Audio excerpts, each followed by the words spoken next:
Welcome back to the Revamp Podcast. Super excited. Bill Mervin with me today. Did I say your last name right? You got it. All right, I didn't want to mess it up. Real estate investor, been in the game a long time. We were talking about 2007, 2008. So you're an OG. Mm-hmm. And yeah, man, just grateful to have you here. Want to get into all the things. I want to talk about your journey into real estate, being an investor in that downturn and everything, and some of the things that you did to stay alive, and then getting into writing mortgages and all the fun things in your journey. Yeah, man. Yeah, I actually got into real estate in 2001. Okay. I was in college and delivering pizzas, and saw this Carlton Sheets, no money down real estate investing. So I bought it on a credit card at the time, and never actually used any of it because a lot of the stuff was outdated, stuff that worked, assumable mortgages, things like that. But it got me talking to, one of the things I encouraged was to talk to, people in real estate, people in lending. I was, 21. Had no credit or anything like that. So, started talking to my father, just like, hey, we should do this, and my father was like the quintessential, worked at Philadelphia Coca-Cola bottling company, truck driver, later into, sales. And, he was the, go and get a job, get a pension, all that stuff. Structure, safe, right? Stuff that, hasn't been around for quite some time now. So he actually went to work one day and was talking to a manager that was said and he was like, yeah, my son wants to get into this real estate stuff. I think it's all kind of smoke and mirrors, blah, blah, blah, blah, blah. And the manager was like, oh, your son's trying to get you into real estate. Why don't you come to this meeting tonight? And it was DIG, which you probably, Diversified Investor Group. And he was actually getting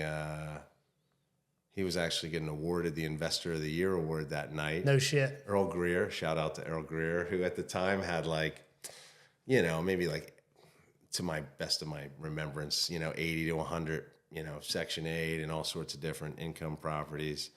Turns out I think he really only kept that job for the insurance, and I think he only kept it a few more years. And he was probably, and again, some of this is foggy, but, in his 40s, so he got out young. And, that connected us with hard money. There was this website, Golden Feather, back in the day. It was like HUD properties. And, dude, we had this system, so shortly after that, we got into the system. We were buying properties. Dude, I had Fishtown at $25,000. Really? Right? We bought a lot in Bridesburg, which was never going to light up the world, but it was, just steady Eddie, type stuff. But our motto was almost always the same. It was 20 to 45 grand purchase price, 20 to 45 grand worth of rehab. Back then, although it's making a comeback, I actually just found a lender the other day that'll do a no seasoning cash out on an investment. But that's been gone for 15 years. But back then, you had no issue, no seasoning cash out. So we would pay off the hard money. We'd take 10, 15, 25 grand of property out and make a couple $100 a month. And did that 13 times successfly. And you were doing Section 8 with them? No, I wasn't doing any. Yeah, no. I didn't do any Section 8. Okay. So yeah, man, we owned. I think it was 2642 Mercer, which was right up on the edge. Some people would call it Fishtown. Some, I forget the other. It was just below Lehigh, right off of Aramingo. And we owned 628 Moyer Street, which is a little further down in kind of proper Fishtown. And both of those houses, we owned the lot to the next street. And I remember saying man, one day we should develop these. And I finally got it up to look at Moyer Street a couple years ago, and it had sold at like 400. And I remember thinking I would have even thought that was more than 400. And come to see that they had in fact subdivided, and in that lot was like a $700,000-800,000 new construction place. But as I say, what they sold it for, that wasn't me selling it. So Right. Yep. so I started reading a bunch of books. I had been reading. Started with, of course, Rich Dad, Poor Dad, Thinking. It's the same start for everybody, man. All the ones. I tell the story. My best friend, who I got into it back then, for probably 2 years before I even talked to my dad about it, I would get like whatever suit I could stir up out of like my dad's closet. I didn't wear a suit too often back then. But I would get dressed up and I'd go over his mom's house and we would actually stand, because I'm always walking when I'm on the phone. Me too. And just call classifieds, we would just get dressed up and we would just make calls. You would get dressed up. I love that, dude. Just walk around his mom's kitchen table, just trying to find a way, And so I was reading those books, and one of the books talked about, I think it was like Dolph DeRoos or something like that. It was like a split off of Rich Dad, Poor Dad. And he was like, you don't have to invest in your backyard, right? You go to where like the market's hot. So, 2003, 2004, where's the market hot? South Florida, the market's hot. So, okay. I get linked in with these guys down there, and there's this First Home Builders, and they had this thing where they had this like rent to own, and you could, in the beginning it was like $1,000. It went up to like 10,000. As long as you had 10,000 in the bank per property, you could go under contract for 4 houses, and then new construction, and then as long as you got appreciation. And back then you could do like a 10% investment property. So as long as you got a 10% appreciation during the build out period, they allowed you to use the appreciation during the build out period as your equity. No shit. So you could essentially walk into these houses with, $40,000 for 4 houses. And, I sold 3 of those 4, wound up being like for, 40, 50, 60K profit each, right? So it was a rent to own, but you could also turn around and just flip them. But yeah, I wound up buying probably another 10 or 15 houses down there. And then the market just, what the market did, right? So I didn't strategically I wasn't like irresponsible. We had a decent amount of liquidity. When you have a house you bought for $225 and it goes up to $325 and then it goes down to $260, you don't sell when the market's down, right? Stick a tenant in there and leave them in, but then 6 or 8 months later the market's $180 and you got to pay 7% commission, 4 of it going to the buyer's agent, just to get anybody to walk in the door. You would get places that have been renting for like $2,000. You could rent for like $800 or $900. Holy shit. And the people would move in, and then 2 or 3 months later, they would rip out the copper, rip out your appliances, and move on to the next one. I mean, it was a mess. So yeah, just, in the beginning, I was stroking checks to,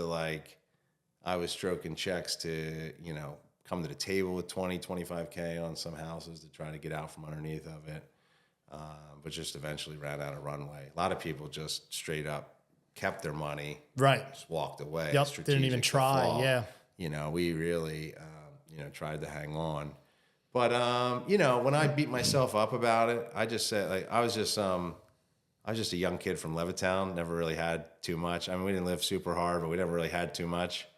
And they say to not put all your eggs in one basket, but I also read somewhere that you don't have a lot of eggs. You pick a basket and hope you pick the right one, right? And so that was all I was doing. And First Home Builders wound up, I forget whether it was K-Hub or whoever it was, they sold like 6 to 8 months before the market collapsed. Really? And these lots, the company that bought them, to my knowledge, acquired the lots that they were using for this at like 80 to 100K a pop. Okay. And within the first year, they were marked down to like 20K. Holy crap. So whenever I beat myself up about this, I think like one of the top 5 national home builders bought this company, bought these lots. They got supposedly the smartest minds and everything that should have been able to see this thing. Yep. And they got their clock clean. So, I was young enough, to be able to bounce back from it eventually, although it took me. I didn't really get it, even though I got into lending, which we'll talk about. I didn't get back into real estate until 2018 because I was just, I had, lick your I was wounds a for a little while, gun right? shy. Yeah. And it was a combination of being a little gun shy, and it was also a combination that mortgages had really taken off, probably 2014. And when I was younger, I would try to cast the widest net possible. I didn't know where I was going to make it, but I knew I was going to find a way. But, once, mortgages and the opportunity that I had there really started, taking hold, there was also an aspect of some discipline of staying focused. And Absolutely. But yeah, man, so that was, and I say it this way, Drew, when I was in Philly, I was an investor, right? We knew the market, we knew the system, we knew the people. Florida, I was a speculator, right? This went up 10% last year. It's going to go up 10% next year, which it did until it didn't anymore. Yeah, right. And it taught me so much about risk management. It taught me about, focusing on what you could lose first before you start counting what you're going to make. Having said that, if you had never gone to Florida and you just kind of doubled down in Philly and everything with what you were already doing, do you think you would have been in a better situation, or you kind of would have been fucked either way just because of what the market did? Well, no, I don't. I mean, I know we would have been okay in Philly, just because you didn't have the market. Because that strategy I told you about, just holding, keeping the tenants in there. I mean, you didn't have that aspect, right? Let's just say the rents got compressed as well, right? All right, now you go from a couple hundred a month to a break even. You got liquidity. You ride that thing out. So I think I would have been all right, but I also I do believe that that situation developed a lot of character of who I am today. Dude, absolutely. Had to. It had to, because it had to be traumatic. It had to be fucking painful, dude. It was. It was. I there was a time where, I was married. I had 3 young kids. I was down to one house, and I had moved out of the area. That's a whole side story. I moved out of the area up to Scranton to be involved in this cabinet company that we were going to sell cabinets to Toll Brothers, and they gave us an initial agreement to do it. The guy that I was going to partner with had the original contract at Yorktown Cabinets, who was doing it. Okay. They were going to split some of the business off. I was going to do the finance side. I had gotten plant money. So the mortgages had kind of fizzled a little bit. So there was a short 1 to 2 year hiatus from it. And I moved out of my comfort zone, out of my family network. And then the market really tanked, and Toll Brothers is no, we're not doing anything right now. And of course I had just moved my family up there, and I'm like, what the hell am I doing up in Scranton? My God. So I moved back down. Talk about humbling. At 26 years old, I had 26 properties. At 28, I moved back into the area, and my primary that I had rented was rented out. Number one, I wanted to honor that rent. And then number two, I kind of could use to, the money, right? I moved in with my mother-in-law in a twin at 28 after having all these houses. And so that was part of that humility I had to develop. But when we moved back in there, man, it was the woman had destroyed the house, the woman I left there. Really? And we moved back in and literally dropped a mattress on a cement slab floor because the carpets were all torn out.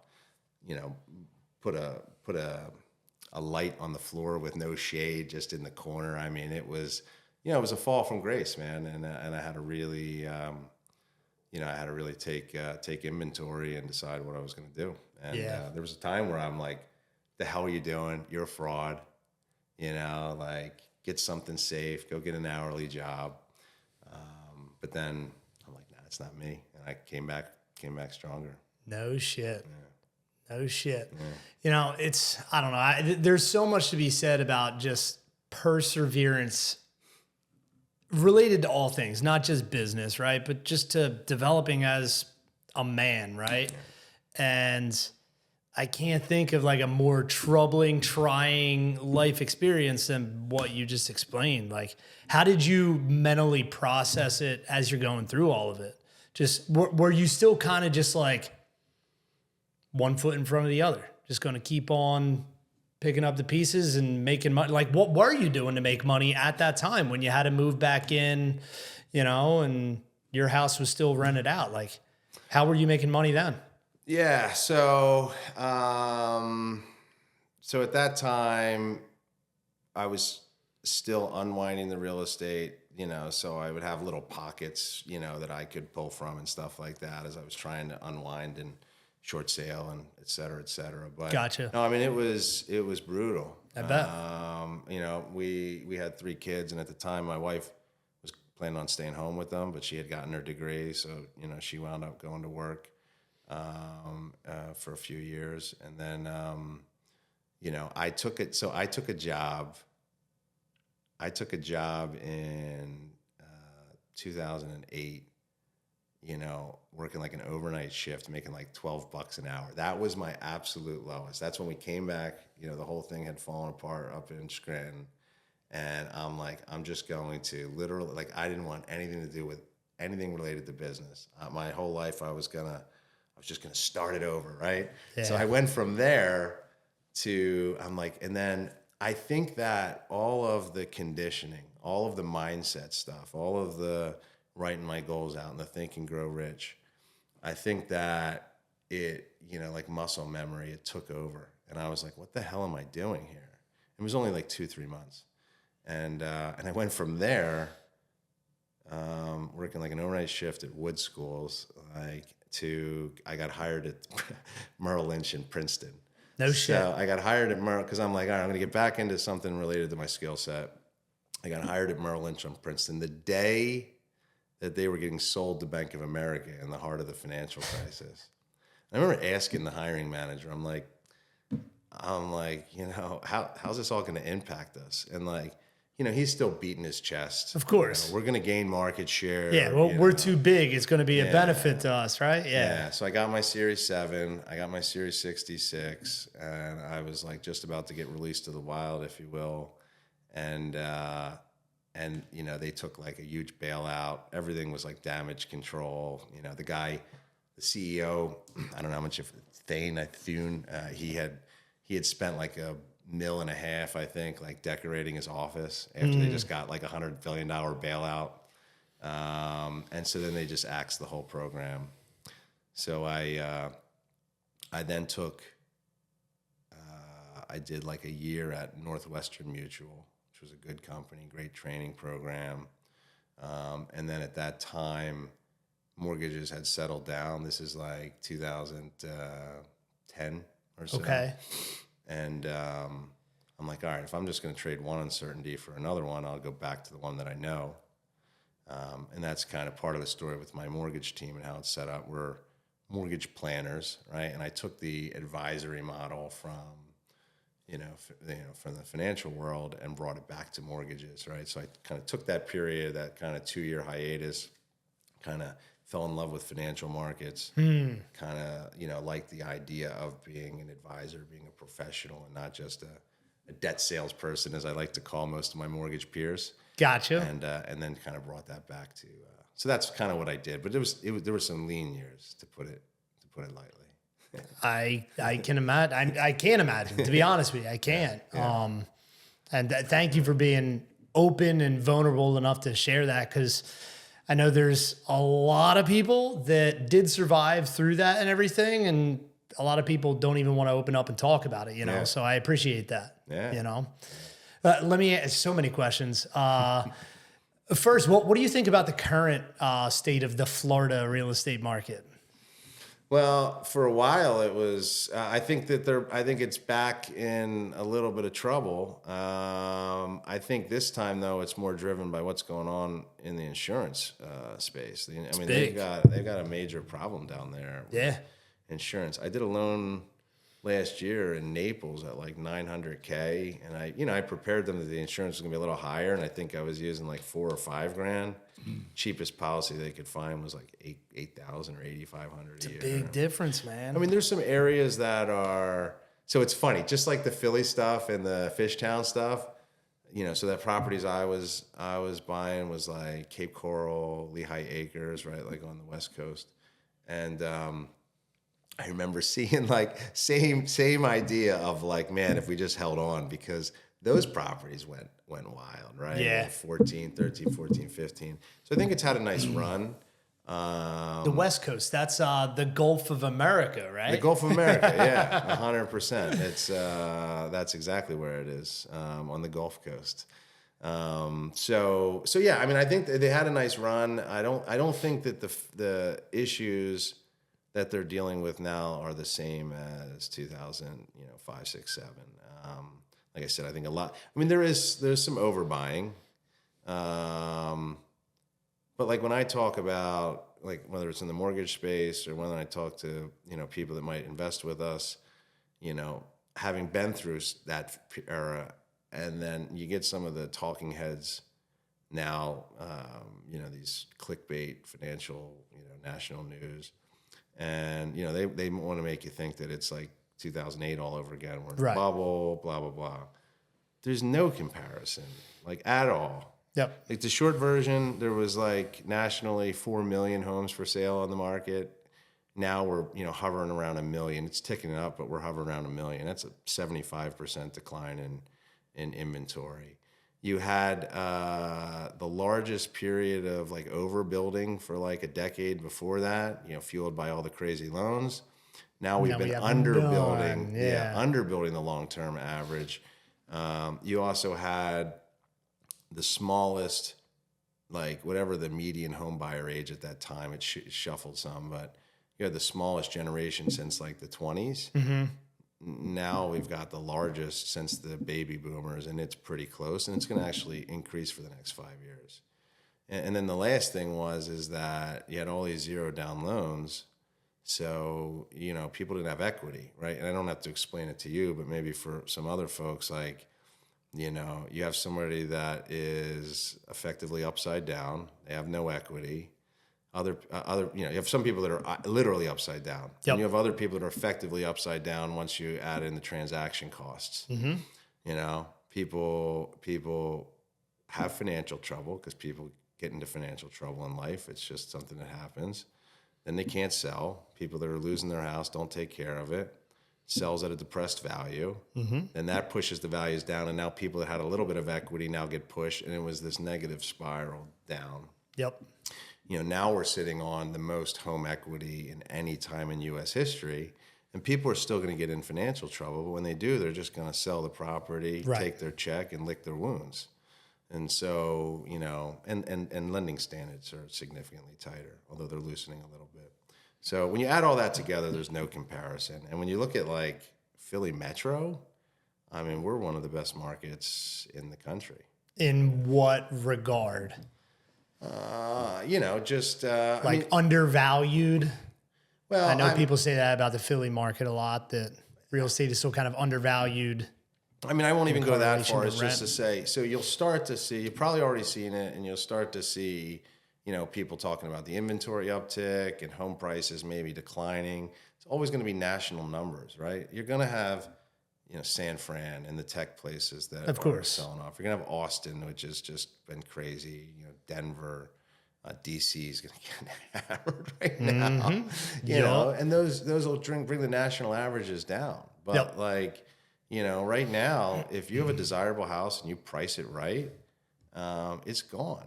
Yep. We just sold a flip of ours, at a $695 price point, 4 days on the market at list price, right? So I love it. So I just think that you haven't had this. You've had steady growth. you haven't had some sort of outside anomaly, like an influx of migration from somewhere else that has kind of unnaturally blown. I mean, we've had consistent gains, but it's been all organic. Yep. And so I just think the lack of supply, the lack of buildable space and all that, I think just creates a recipe that I just don't think that we're going to see any sort of meaningful development. Look, I'm with you, and I hope so. But to your point earlier, right? It's like nobody saw 07, 08 coming either, right? It's like it's always easy in hindsight to look back and be like, oh, well, of course, like we should have seen this and everything. Yeah. But you just don't know. The smartest minds in the world don't know, which is kind of a weird and troubling thing, Yeah, you're right. You're absolutely right, and let's hope it doesn't happen. Let's hope. That's all we can do. I think that there's risk. There's macro risks. I think we're in such uncertain times, and I think that's the biggest risk is some unforeseen, geopolitical event or something like that. And that's been kind of my outlook. Anytime somebody asks me, what do you see with the market? What do you see happening with real estate in the next year or whatever? It's like, well, dude, I don't have a crystal ball anyway. But, my overall outlook has been, if there's going to be something that impacts real estate so dramatically that like we're talking 20, 30% reduction in values, dude, that's a world like global economic event that everything is being impacted anyway. So I don't give a shit if you have money in real estate and stocks and other businesses, whatever. If something at that magnitude happens, it's impacting everything anyway. So it doesn't matter. Unless you're buying bullets and Campbell's. Right.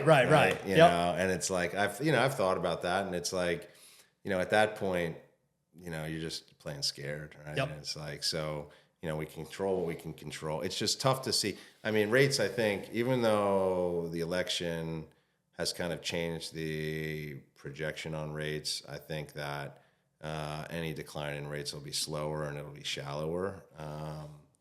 Whether you're on the negative camp of saying, oh, these things that Trump is doing are inflationary and that's going to cause rates to stay elevated, or whether you're in the camp that Trump, deregulation, unleashing energy is going to, make the economy stronger. That obviously stronger economy bodes poorly for interest rates, if you will. Strong economy, interest rates increase to try to pump the brakes on the economy. But so I mean, it's you can't rates are still, even though it's slower, rates are still in a slight downtrend at the moment. Okay. They said 6% was going to break the back of the market. They said 7% was going to break the back of the market. We touched 8.25 last year on a national level, and houses are still selling. So still selling, man. I don't really. There's just not enough homes. Too many people that need them. So totally agree. What do you think? I don't know, maybe in terms of your risk tolerance, like that you learned from 07, 08, like, do you think you're more conservative now with maybe when you're analyzing a property that you're going to flip or looking at rental? Like, what do you think you took away from that? Sure. Well, I mean, I'm not doing as many, I do, I have buy and holds, right? But I haven't been as aggressive. I've been doing more flips, which I never did because like my Achilles heel out of all of real estate is construction. Okay. But I had done a few like hard money loans to a contractor about maybe a year and a half ago. He wasn't like trying to sell me on anything. He was just coming to me for money. But so I got to watch kind of how he operated, hitting his timelines, hitting his numbers. And then he said, I'm no idiot with finance, but your way around this stuff. I have more opportunity than I have cash right now. Do you want to partner? So that's really kind of what I've been focusing on. Now, do I know how I would have approached a deal had that never happened? No. I mean, I could have just learned good money management somewhere else along the lines, but I mean, I can tell you that I think that the market doesn't have to have a serious decline for some of these flippers to get hurt. Yeah.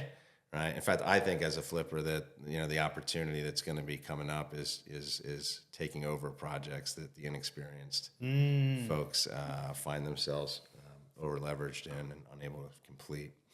But, so, I mean, I look at every component, right? There's purchase price, there's acquisition, there's carry, there's exit, right? It's just a simple formula.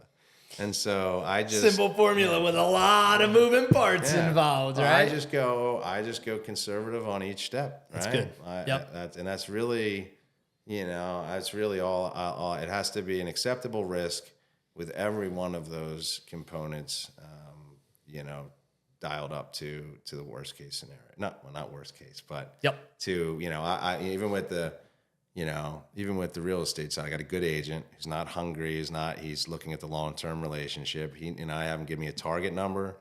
I have him give me a safe number, right? And he knows I'm fair, right? If the market totally, like we thought, has some sort of outside event, I'm not going to say, you told me this. But he's giving me a safe number based on what we both see as the current. And like we just sold one not long ago that told me 460. We got 504 from it. Okay. So, when you base that and the numbers worked at 460, I mean, even if you get a 430, 440, you're still okay. So you're happy, you're good. So what did the purchase and rehab look like on that deal? That one, I'm not we were all in. Some of the other ones, I know the numbers better. That one, I feel like we were like 310. My guess was like, let me see, 310. We were probably 310. We were probably 70 to 80 on the rehab. That was, like more of the stuff you and I talked before, more like new construction, full additions and all. But that was probably 310 purchase, 70 to 80 rehab. I think we were all into it for like 435. Okay. Sold it at 504. So that one I was a little worried we were going to be a little trim at the 460 he gave me. Yeah. We wound up putting my contractor to date, we've done like 6, we got a bunch active, but we've completed like 6 in the last 12 months. It hasn't been over budget on anything. My man. Yeah. So we've made a decision with discussion with the realtor, like, hey, let's add an extra half bath, right? Or okay. And then that, so I think we bumped up the budget a little bit, but then that's helped us. But on the back end. But like the one that's settling on March 15th, I think that was like a 250 purchase. This is in Cherry Hill. I think our budget on that was like 220. And then, usually I'm getting real in the weeds now, but I extract even though you're going to have your builder risk, going to be paid at closing. That could be $3, $4, $5 grand. You're going to have some taxes due at closing. Even though that'll be on the settlement sheet, I strip those out and I just, make them monthly and I put it in carry, right? It's easier. So 10 grand in purchase. So I got, you got a 250 purchase, 220 rehab, you're at 470. You got 10,000 in purchase closing costs. I do a 0 point hard money at like 13%. Because when you look at so first of all, I'm sure I'm in lending. I'm sure there's cheaper options, but like I want to execute, right? I have a system with these guys. It works. 0 points and 13%. That sounds pretty damn good to me. So, honestly. And the break even is 8 months. So anything that we're if you take the like 2 and 11 or whatever it is, right? So it's like 8 months. So most of these were out of in 8 months. And even if I'm in it for 8 months, I just took 8 months to give the money back that I would have had to pay at closing. So I'd rather not pay the point. Wait, you're getting out of a project in 8 months. It's like a $200,000 plus rehab. Yeah. Cheers I mean, to the you, last man. one was 9. So, Whew. That's moving. My partner is just now we'll see because we got 6 right now and we got like another 4 under contract. So we've really like upped the ante, ramping it up a now little bit. He added like another whole crew. So it's from like 15 guys that were kind of regulars to like 25 or 26. Gotcha. So he tells me the time should come down a little bit, but we'll see. Hey, he doesn't do any outside work. He's just, he's 100% focused on the flips. I love that, dude. And he's on the same side of the table as me, right? So that's without that, I wouldn't even be doing this stuff. Fully understand. Yeah. So anyway, so you're at 13%. It's a little, the carry is a little, because you only pay on the portion that you're drawing, but you figure on something like that, you got an average balance of $400K, you got probably $4,400 a month interest on average, tax and insurance $5,000, 8 months. You're at $40,000 in carry. You're at 6% exit, 5% commission, 1% transfer tax. So in 700, you have 42 in exit. You got 5 times 8, $40,000 in carry. That's 80, 88. I said 250, 220 rehab, 470, 10,000 in purchase, 480. 88,000. Let's call it 90. So you're at about 570. Definitely a mortgage guy. Threw them mental math numbers around like this, man. Yeah. And that one we sold at 6. That was the one we sold. It's not closed. It's closing March 14th. But okay. 695, and it was 4 days on the market. So I love it. Yeah, man. I love it. So you're looking for more. You're hunting that, because that's how we started talking, right? With the software, you were hunting for deals and everything. Yeah. That's still. Yeah, I mean that's what that's what I've been focusing my spare time with. Your spare time. Well, we talked. In fact, it was on one of your posts, right? You were talking about systems. Yep. And I have on my mortgage office where I do all my stuff. With the setup I have, the contractor, we got a couple different, one main person, a couple different people looking for the deals. My partner will go see him. He'll do the budget. Agent will do the numbers. So I'm crunching numbers. I'm securing the financing, and then I'm negotiating the deals. I make the title company come to me for the closings, and I get to do it from the same place that I do everything else. Dude, I love it. Yeah. I love it. That's the thing is, a lot of times people will come to me and they're kind of like looking for the easy pill, just like people always do, right? It's like, oh, well, what's the way that I can set up tomorrow flipping houses just like you? And it's like, well, that answer is going to be different for everybody, but it is going to come down to systems and processes. But you can't just copy and paste your systems and processes or my systems and you're going to have to develop your own. You can, and you should talk to people that have set things up. They've been around for a while. They've done things. They have, a proven track record and everything, but you're still going to have to figure this shit out for yourself, No magic bullet. There is not, man. There is not. But to your point, I mean, I've never needed to be all that original personally, right? Yep. Like I was the guy that, when I was at that Merrill Lynch, who's the smartest guy in the room? Let me take, I'll take him out to lunch. I'll pay, even though I don't got a pot to piss in at the time, and pick their brains, right? And then take it, just collect information. Then, like you say, just put your own spin on it. That's it. Find what works. I mean, that's really been my strategy since the beginning. So tell me about transitioning more and heavier into the mortgage business and everything, and kind of ramping that up, hiring people. Yeah.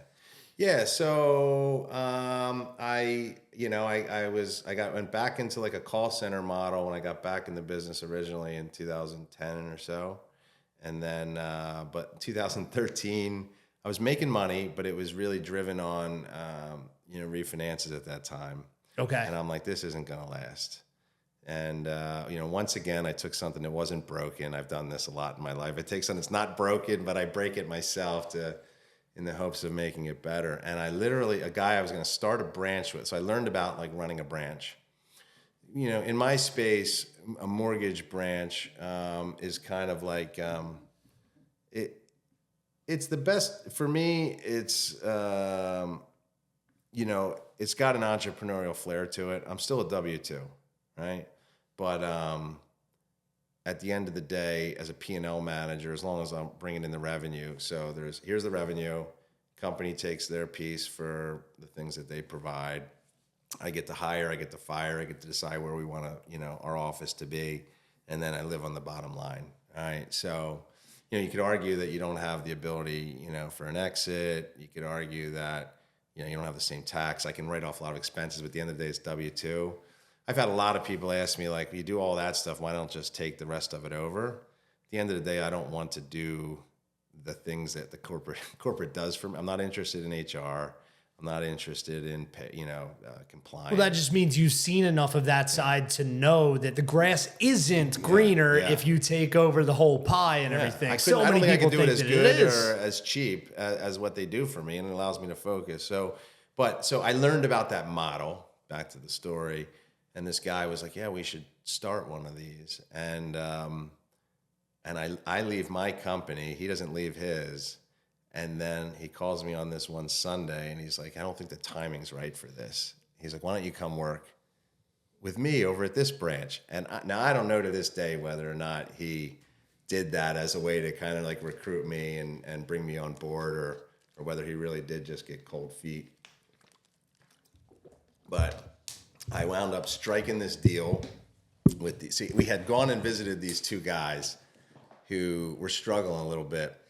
And we had seen them the Friday before. He let me know on a Sunday. The Friday before, and we almost canceled it. We go to these guys. We're going to like talk about sharing some space to keep our startup costs low.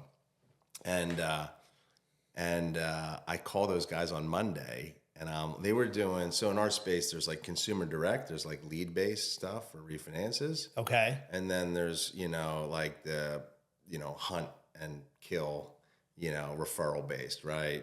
Real estate agents, financial advisors, sphere of influence, fill in the blank. They were doing that model, but struggling. I had come from the refi world at that time.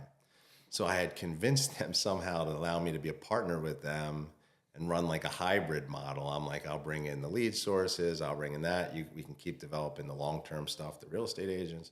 Yep. I'll run this. And I basically talked my way into a partnership with these guys. Beautiful. It went sour, and I won't even get into the whole story, but wound up parting ways with them. And I convinced these guys. So this other guy just gotten hired as a division leader for like the Mid-Atlantic, and through this company in North Jersey. And so because he had just gotten brought on as this division leader, he was trying to show the company that he was making moves, right? So I convinced these guys to hire me as a branch manager with no branch, no anything. And so that he could go up to his corporate office and be like, oh, I got a branch in Newtown. I got, he's just telling, we got one here, we got one there. And I was able, fortunately, to lose money for like 6 months and be completely off the radar, because my P&L was rolled up into his, and they kind of expected him to lose money early on. And dude, I had just had my 4th kid, because we took a long break after 2000. I have 3 older boys. Okay. That are 22. We started young. 22, 21. I'll be 22 in May. 20 and 17. So the 17-year-old was born in 2007. All boys. Gotcha. And then you're not growing your family in 2008. So 2014 we had our daughter, and but so I'm just having this kid, and I'm like, I'm once again, I'm a branch manager with no branch. I've got no real contacts, and I just had to hit it hard, man. It was like this like do or die like 6-month period, and they sold the company, and this guy had brought on so many dogs, and good dogs or bad dogs? Bad dogs. Yeah. Okay. They laid off him and every person that he brought in other than me and one other branch. And I had this like idea for like doing mortgages as like a benefit for employers, right? Like, okay. Like, with the cost of the pitch was, with the cost of benefits these days, everything going up, you want to be able to offer some that are free benefits, right? And there's a focus on education, right? Just like people coming in and talking to you about healthy eating and stuff, right? You got the insurance, but here's like the preventative side of things. Got it. So if you can have a mortgage company you can say, hey, we have negotiated a discount for you on these services, and they're going to come in quarterly, and they're going to get some perks, yeah, right. Yeah. So that was an idea. It actually what it took to get that off the ground. It didn't, it was one of those ideas I had that fizzled. But I pitched it to the owners, and I was just starting to like rise where we weren't losing money every month, and we were kind of breaking even. And I pitched this. I had the balls to call them up and say, hey, I want to talk to you about this idea I have. And they told me, months later that they had this like board basically in the office with this line of like, all right, we're cutting everything, from here down. No shit. And I was like on the outside looking in, and right at the end, they moved me up. And yeah, then from there it just took off. And I've had a good 10-year run, let's say that. 10-year run. Yeah. I love it, man. Yeah. I love it. What is it that you like about the mortgage industry? I mean, for me, I love numbers. I'm just I see I'm you rattled them off, man. I was impressed. I do numbers for fun. And I love talking to people. I love finding solutions. Love getting creative, right? I mean, it's something that allows, as a manager, I like leading people. Yep. I like, some would say persuasions, others would say kind of, whatever. Sales or whatever. Sales, persuasion. Yeah. And so it's human psychology, I think. Yeah. It's just, communication. It allows me to, I've always said that. Of course, what I do is sales, but like, if done right, it doesn't feel like sales, right? I'm leading you to the, so yeah. I mean, it literally is a field that touches on some of all the areas that I'm most into, near and dear to me, and it can be lucrative. And go back, because you were mentioning just kind of the differences between like a traditional lender, you had a name for them, and the debt salesperson. There we go. As opposed to kind of what you do and how you're able to help clients through their journey. Yeah, I mean, so most lenders, it's super transactional, right? Most of them haven't leveled up their skill set as well. All right, what's your credit? What's your income? How much money do you have in the bank? Right? There's so many different guidelines. They're always changing. So a big gripe with a lot of people is, it's not. We probably do 2-3 deals a month that were declined by other banks, right? We've had a streak now of since like 2018, like probably 1,100 loans. We haven't submitted a loan to underwriting that has been declined. So it's something we're super proud of, because the person's on the other end. It's not just a decline. It's right. Person that paid for an appraisal, a home inspection, packed their house. They're getting emotionally attached, and So there's that stuff that goes on. But then, it's like a lot of times they're just order takers. Yeah. I had this woman. Well, they definitely don't have the real world experience that somebody like you does, right? I'll give you one quick example. This woman was selling a house, and she was going to get enough money to put 20% down. She walked into her bank, right? And those people, there's just a teller with a license most of the time. And, everything is like the vanilla stuff. So she could put 20% down and avoid mortgage insurance, which everybody reads online that you should avoid mortgage insurance because that helps the greedy lenders and not you.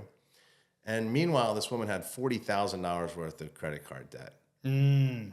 That she's paying 30%. They said, plus. Oh, you got 20% down? Oh, you don't want to pay mortgage insurance. She probably told them, oh, I'm going to put 20% down. Oh, well, you, the person that does this once every 7 years, you said you want to put 20% down, so of course I'll do 20% down. Yep.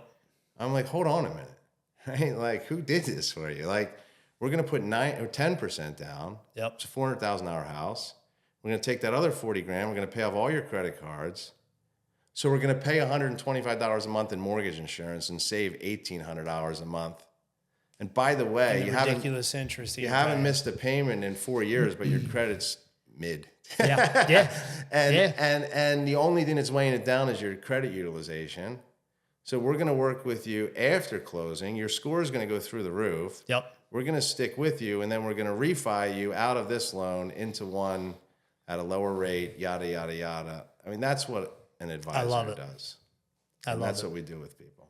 That's to give you a quick idea. Nah, dude, that's fantastic. I think that's super helpful to anybody listening that is looking for loans also. That's why they should go to you, right? But so most of the loans that you're doing, it is kind of like on the residential home buyer side, not so much like writing loans, hard money for investors, flipping, landlords, stuff like that. Yeah. So I've done, so I would say, so it's funny I get this. So some people think of like investor loans DSCR loans, debt service coverage ratio, which is a big product for investors now. You can close in an LLC.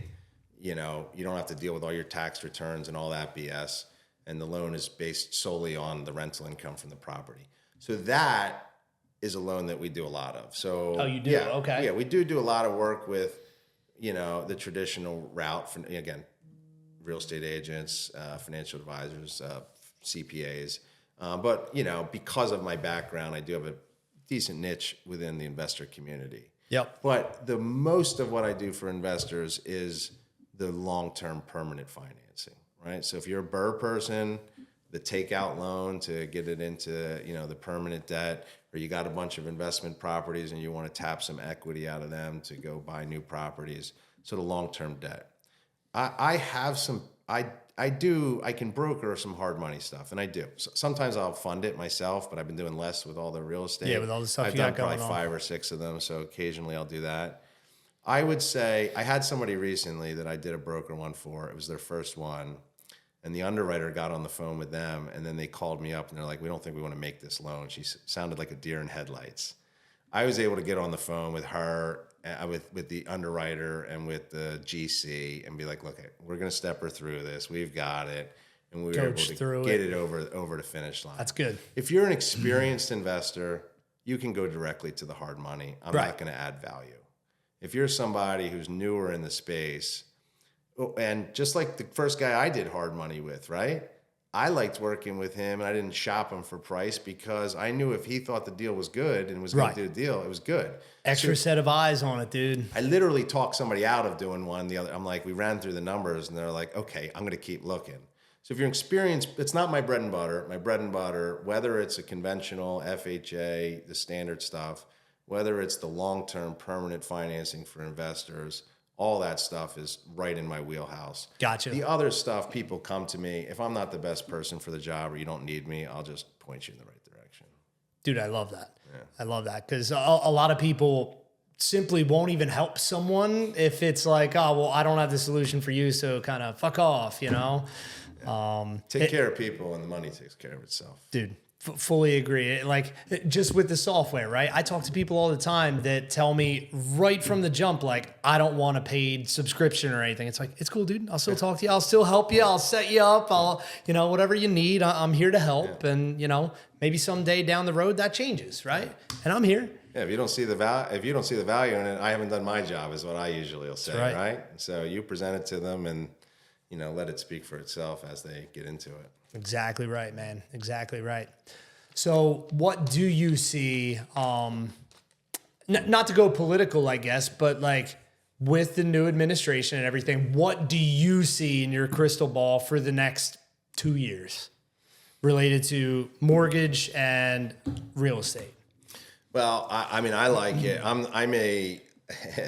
I am very much a free markets, deregulation, type of a guy. So I'll just probably everybody fucking watching this is. Let's be real, but good. In a big way. So like they're totally defanging the CFPBs, and which is the kind of watchdog for our industry, recently.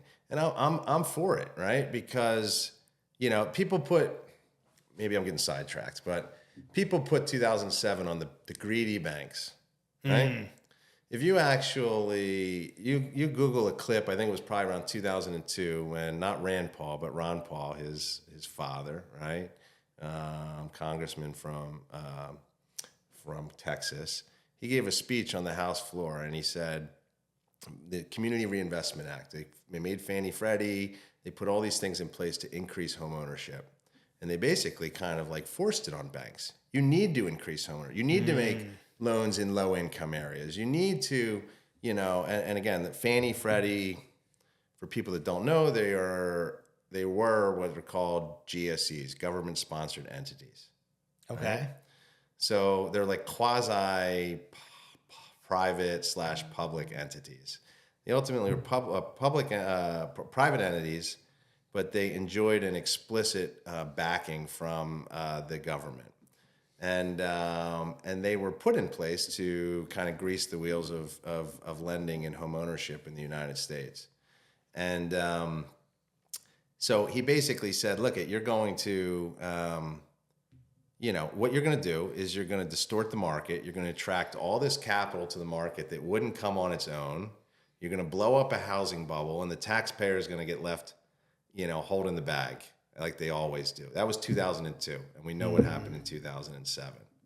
So, that's to your question about, what's going to happen in regulation. I think there was definitely some bad actors in 2007 on the private side at the banks. And I mean, it's so deep. The investment firms, the rating agencies, it was across the board. Yep. But on the consumer side, there was a lot, people fucking knew what they were doing. 100%. Like, I have no income, no job, and I can go buy 7 investment properties. And I do put it more on the professionals, right? Of course. Everybody is culpable, but if you have somebody that's getting sold on the American dream, right, they're going to follow the lead of the professional. But the point is that we put in this Dodd-Frank and we put in thousands of pages of new regulations. I could have handled it with 3 things, right? Like kick out, or send to jail the people that were the worst actors, right? And then essentially, well, that was it. It was nobody went to jail, right? Yeah, nobody went to jail. Nobody, they didn't really kick out any of the bad actors. Yep. There was only one good regulation I think they put in place, which was this appraisal management company. So you would have a lender send all their business to one appraiser. If that appraiser is getting all this business from one lender, then you have a lot of influence on them, and you'd be like, yeah, hit my value, or I'll find somebody else who will. Yep. So it created this influence that I think did inflate values.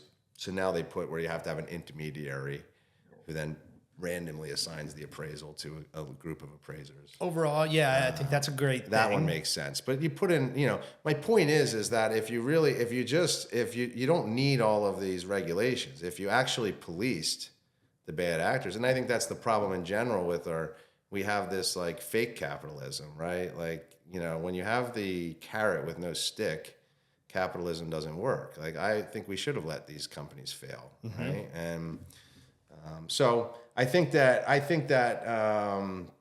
we're going to see deregulation. I think that it'll be good for the mortgage business.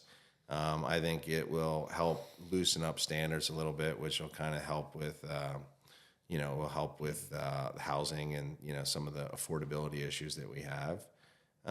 Real estate I think is going to be it's going to be hyper local like it always is. Of course. And, I think the areas that have the good fundamentals that haven't been, blown up, unjustifiably through, these migration patterns or these coastal areas that, there was more speculation going on. I think those will struggle. Yep. But I overall, I'm, fairly optimistic. It's just weird, like where we're at right now. People talk a lot about the family getting started, or the individual getting started today as opposed to 10 years ago, 20 years ago, and the median household income and everything, and just how much harder it is. Like, I can't imagine if I was getting started today, even paying myself what I pay myself in my companies today. It's like, wow, we can buy like a very, very, very modest, starter home. Like, it really is unaffordable, and it's not sustainable in that way. Like, how are people that do not have a house right now that are renting, and rents are obviously inflated also. And I don't know.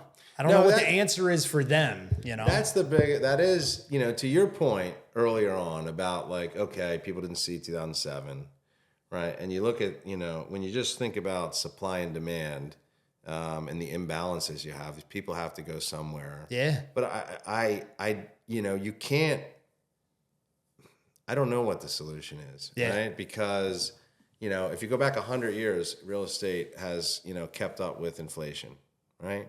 Right now, after even though inflation was going crazy, real estate exceeded it, right? So you probably understand how this stuff works.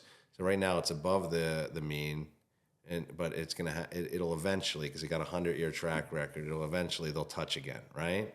So you've got two choices. You got house prices that can come crashing down, or you could have a stagnation in prices, and while inflation continues to rise and inflation catches up. So I do think we're in for a period of more stagnant price growth. I mean, disinflation, low rates of improvement, or even some treading of water, because we do need a catch-up period. Yeah. But yeah, I mean, at the end of the day, I mean, this gets larger, like AI, and what does that Absolutely, man. Yeah, in the next 5 years, a lot of jobs are going to be wiped out. The value of labor, if you're not doing, if you're not on the side of, labor is becoming less and less valuable. Right. The production that any individual is able to output is gonna, get suppressed by technology and AI in the coming years and everything, and it makes kind of humans less valuable, for lack of more elegant way to put it, And so that's the thing, I think the folks that have assets, and I think the folks that have the skill sets will actually see. I mean, I think, some people will say this is because of political reasons, but I don't think the forces that are driving the spread between the haves and the have-nots has anything to do with political forces. Now, people may try to fight against what I think is the natural course of things, right? But that doesn't change what's driving that gap. So I don't have all the answers. Yep. I can say that there's going to be a segment of the population that will continue to be able to afford, especially if it moderates, right? Kind of keeps up with its long-term trend, which is inflation, 2-3%, which is healthy. But at the end of the day, the way that I deal with this, I have a very sincerely held belief that home ownership is going to pass a lot of people by. It's going to become unattainable. Yep. Right? We take for granted like home ownership rates. There's plenty of places around the world where unless it's in the family and it gets passed down, you don't own. Yep. So, I'm out there, not just, it helps that I'm incentivized to help people with this, but I think anybody that's good at what they do really believes that they're making a difference, and that's why I want to help put as many people in a position as possible to buy, and get that foot on the ladder, before it's too late. Dude, I love that. That last 5 minutes of conversation, if that's not the perfect sales pitch to somebody that's on the fence about buying today, because I understand it. It's like, it's unaffordable. Yeah, dude, but it might get worse. Yeah. And it's probably likely that it's going to get worse. And I think you're absolutely right that the people that do have assets and own real estate and everything are going to be not just better protected, but kind of in a good spot, in a good situation with everything that is happening, right? I love inflation. Yeah. I hate it as a person and what it does to society. But if you allow me to be selfish, right? I love inflation. The assets that you have, are going to be greater than the amount of money that you're spending in disposable income. And, people that own real estate in 2020 to 23, 24 are just totally, okay, I'm paying $5 for eggs, right? But, I picked up X in equity, equity and fill in the blank. Exactly, man. Exactly. It's funny. Like I've gone deep enough down the rabbit hole of economics from, the macro level to understand more than probably 99% of people. And where that got me was to the point that I now know that just nobody knows anything. It's like when you're looking at the leading economists in the world, and they're all kind of just saying the same thing, that everything that we've been experiencing for the last 15 years, none of it makes sense. Everything's artificial. Nothing makes any sense at all. Like there's no financial model that it could have predicted. Again, even back to 2007, 2008, right? It's weird, man. Like, Well, when you start getting into the financial wizardry Ending as a Fed and everything. I remember when TARP, which was, for those that don't know, Troubled Asset Relief Program, that was launched. Bush, I think, did it right before he left office. And they at first it was going to be like $1 trillion. It might have gone down to like 800 billion, but they basically put together a fund, and it was essentially a bailout, but it basically bought troubled assets of these financial institutions.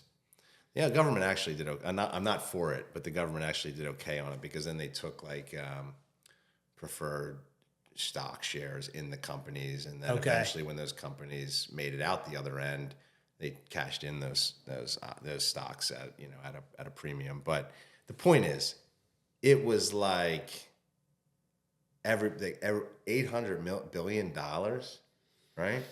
And you see these, during COVID, they were stroking $2-3 trillion. Yep.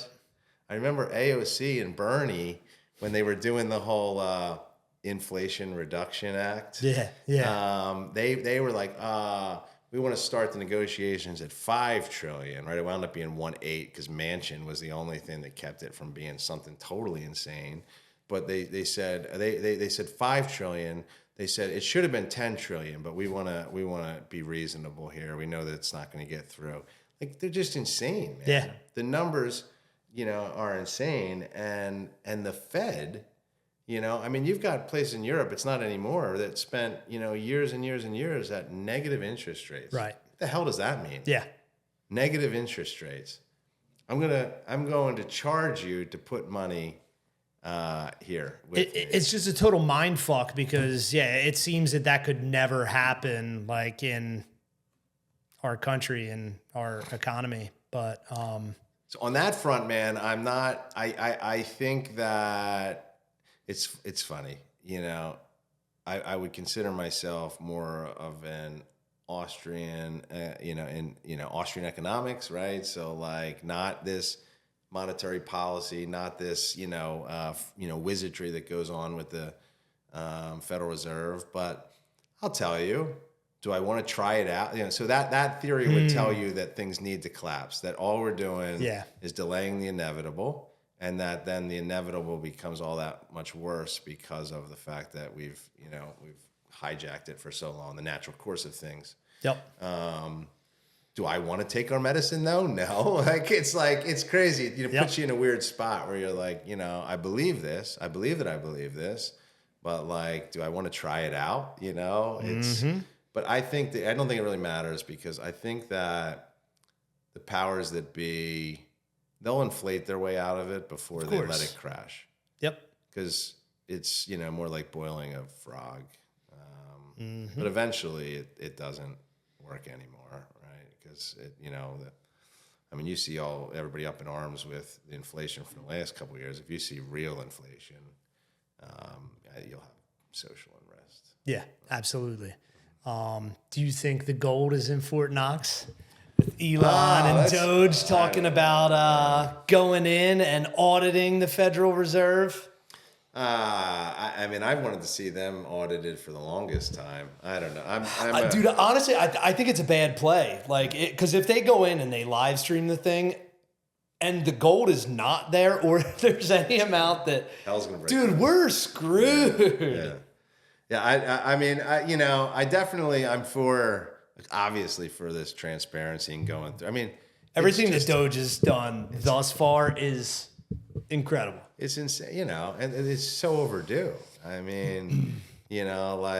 People say, I love the people that are like, it's $10 billion, and that's, a 0.5% of, what are we now? We're spending $6 trillion a year or something like that. But whatever it is. Okay, does that? So then your philosophy is, it's such a small drop in the bucket. Yeah, we it should doesn't just even keep matter. spending this stuff on all these idiotic things. Yep. We're so far off the reservation, So it's. I don't know whether the money's in there or not. I tend to not believe much of what I see and hear. So I wouldn't be surprised if it's not. Yeah, man, it's we're living in strange times. Like so many things that they have uncovered with Doge, it's like everybody knows that the government is wasteful and inefficient and basically everything that they do. But I don't know, it's just now that a lot of our thoughts are being validated, and it's like, I don't know, it's just a whole different level of incompetence, you know? And that's another point that I don't want to go down that rabbit hole, but like, you know, it's weird that as I would probably label myself as a conspiracy theorist. Sure. Conspiracy facts. But yeah, dude, that's what I was going to say. It's like the last 18 months, like, has just been checking box after box after box of, no, that was not a conspiracy. That was real and that happened, you know? Oh, man. I mean, well, you got my shirt on. Yeah, I mean, exactly. Exactly. I mean, that was like front and center of it with you know, it's fun with COVID. I tend to, I don't allow myself to go too far down the rabbit hole because some of these things we'll never know for sure. Right.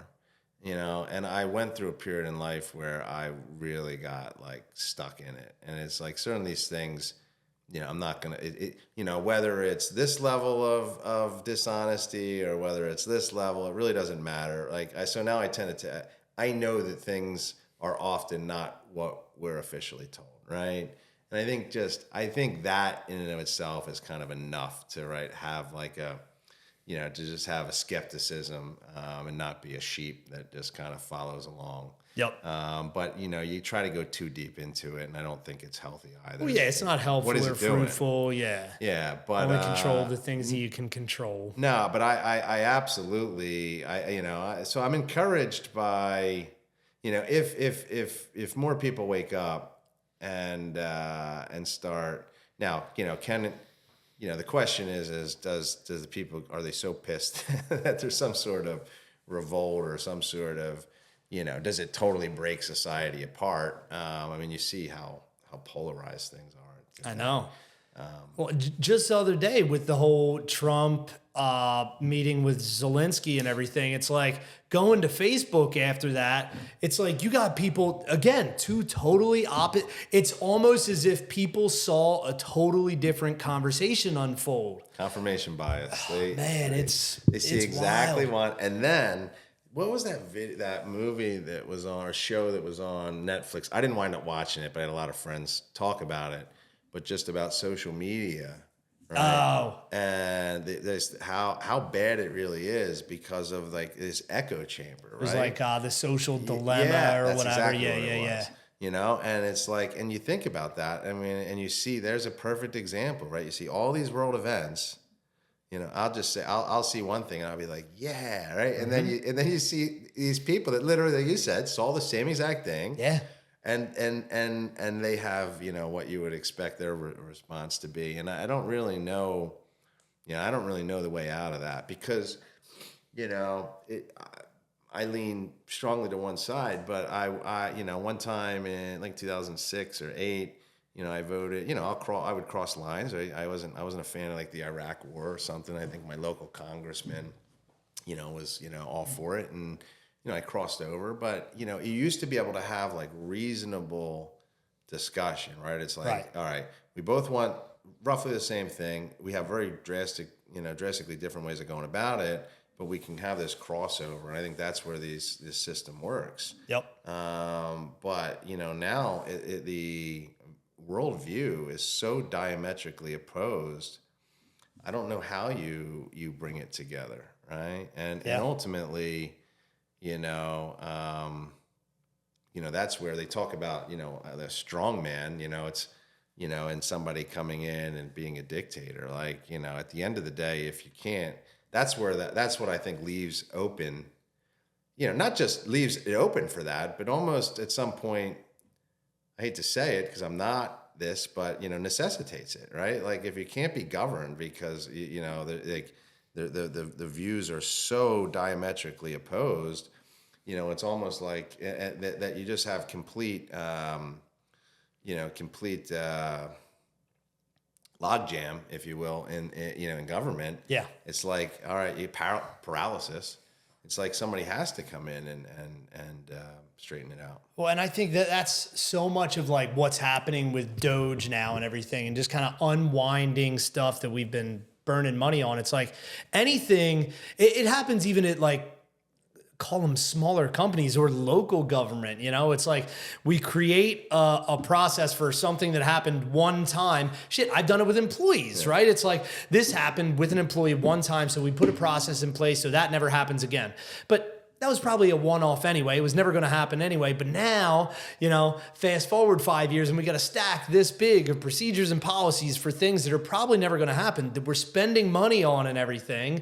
And at some point, it's like the bureaucratic bullshit is just too much red tape to even get anything done. And that's where we are. Yeah. You know? I mean, you look at, California with their, housing shortage, and I think, and I'm going to take total liberty with the number, so don't quote me on it, but whatever, like 40% of the cost of building a home is getting through the regulation. Yep. And then you wonder I've heard the same. That's insanity, man. It's just wild. And, I just think, so I think I don't mind showing my hand. I'm encouraged. Like, yeah, do I agree with everything that's being done right now? No, right? Not every last thing. Of course. But I absolutely, you need to break it down. It's broken. And it doesn't matter what side of the fence you're on either. It's like they have to change, right? Yeah. And so the thing is it doesn't matter, because there's people that are on like the old guard of the right who are just as disheartened by what's going on as the left right now, because that's they're so entrenched in that some money out of them too, maybe, Yeah. And you have to break it apart, because it's just so it's like you need that, I think you need the wrecking ball to come through, and that's, and then we can fight after that over like what do we put in its place. Exactly. Right. And that's the optimist. Now that's the democratic process, if you will, moving forward. But it's and I've always wondered that it's like so much stays the same no matter who's in office, right? And that's that. Well, I think that is the balance of our political system, if you will. It does kind of, it seems like it's always skewed one way or the other, but I think it's actually designed to just counterbalance and make everything slow and steady progression in whatever way that may be, so we don't go off the rails. And the question is, does the 21st century allow for that? Do the threats, do the risks, do the different things that are out there allow for that that system, right? Yeah. And sometimes it's really controversial, to say the least, to take it's like, as somebody, the Constitution, and, certainly there's a bunch of people that, that's that old 200-page document. That's coming from like the left, let's say. But even on the right, at some point, do you have to question whether or not, that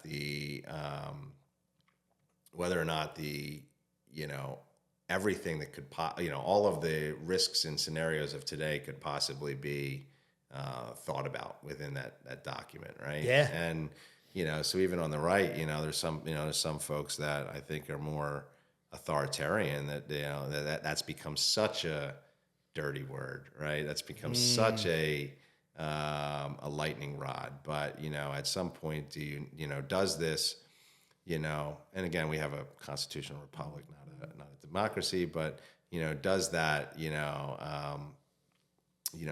does that allow for you to react as quickly and push through the dramatic type stuff?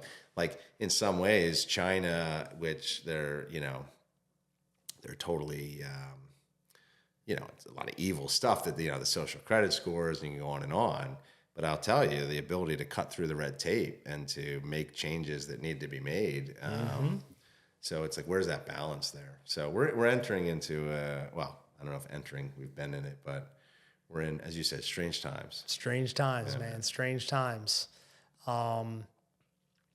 If you were to go back to your early 20s today with the knowledge that you have and the experiences that you had, going back to a pre-2007, 2008 world, what do you think you would have done differently, if anything?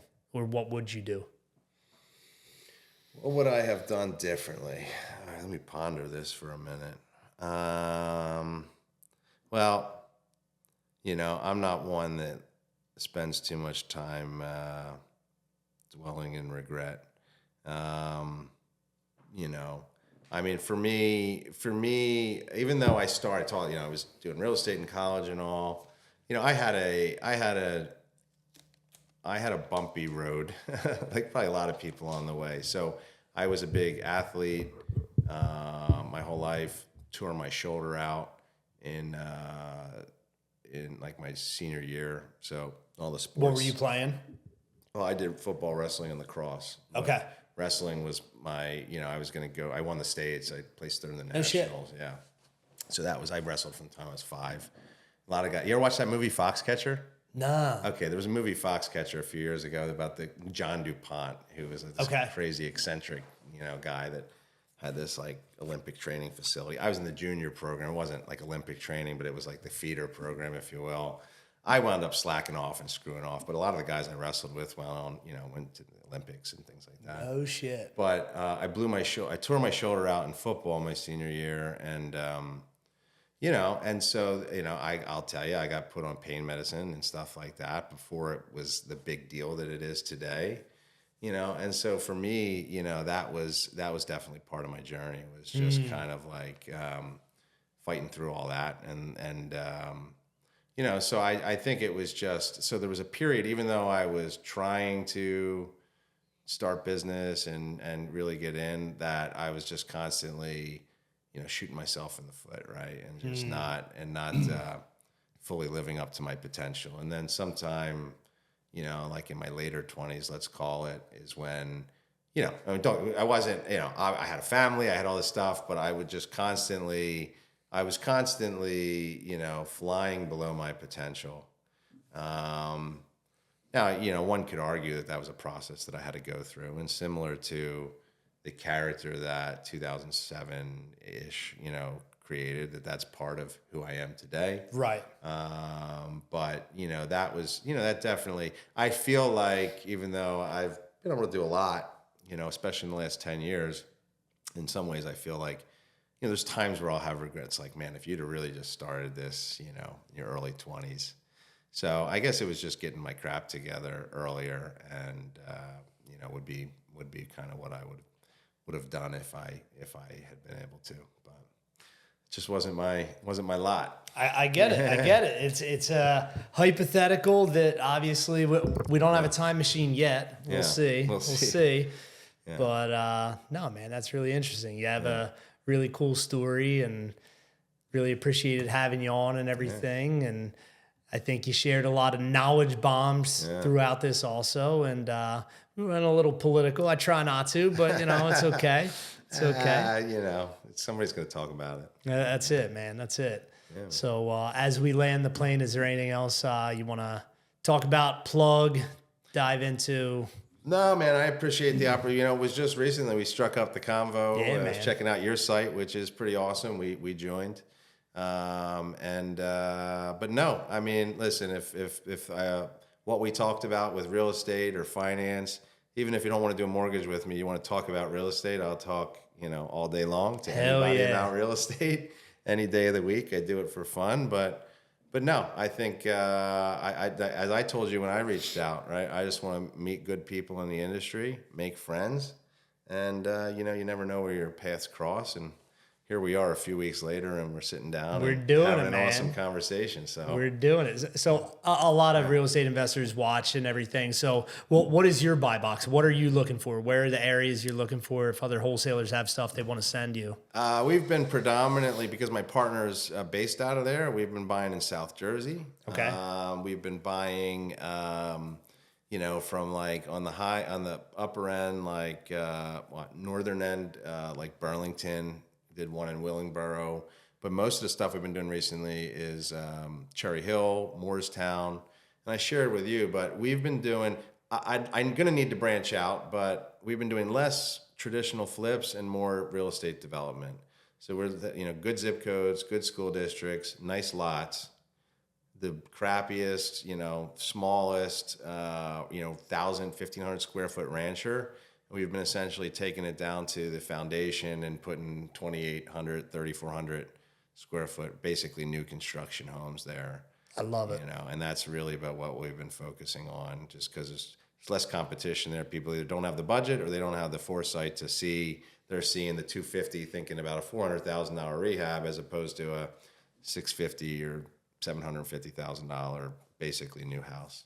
I love it, man. I love it. We'll buy anywhere that it makes sense, honestly. Anywhere that it makes sense. Anywhere that it makes sense. Show me the numbers and I'm in.